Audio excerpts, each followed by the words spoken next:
बहन का फोन आया है कि इतने साल बाद परदेश से आया है और मेरे बच्चे के हाथ पर 100 रुपल्ली रख कर गया है।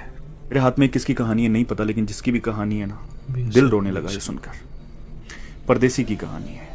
10 साल हो गए थे परदेश में काम करते हुए। पहला साल कर्ज उतारने में और दूसरा तीसरा साल बहन की शादियों की भेंट चढ़ गया।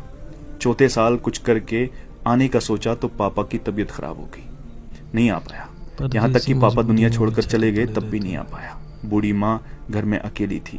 आने का सोचा लेकिन कोई बचत नहीं थी, तो फिर परदेश से हिम्मत नहीं हुई कि इतने साल परदेश में रहकर खाली हाथ कैसे जाऊं।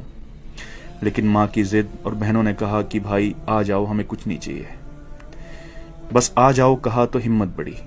कुछ उधार लिया, कुछ पास था जिससे टिकट करवाया और वापस ये सोच कर आ गया कि अब कोई बड़ी जिम्मेदारी तो है नहीं, यहीं पे कुछ कर लेंगे।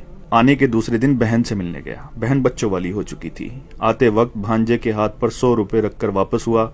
दूसरी बहन के यहाँ पहुंचने पर पास के पैसे भी खत्म हो चुके थे, लेकिन ये उम्मीद थी कि ये बहन ज्यादा नजदीक है, कुछ नहीं बोलेगी। वहां से वापसी पर भांजे के हाथ पर कुछ नहीं रखा और जब घर पहुंचा तो मां ने बताया कि एक बहन का फोन आया है। बहुत बड़ा दिल चाहिए यार ये सुनने के लिए।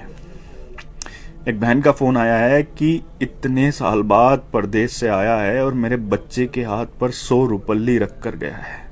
इतना तो हम फकीरों को दे देते हैं। दूसरी बोली, मेरे बच्चों के हाथ पर 10 रुपल्ली भी रख कर नहीं गया, ससुराल में मेरी नाक कटा दी।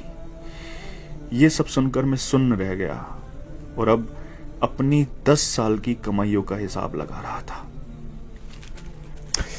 अरे यार, अगर पुराना घर छोड़कर नए घर में भी चले जाओ ना तो ख्वाब हमेशा पुराने घरों के आते हैं।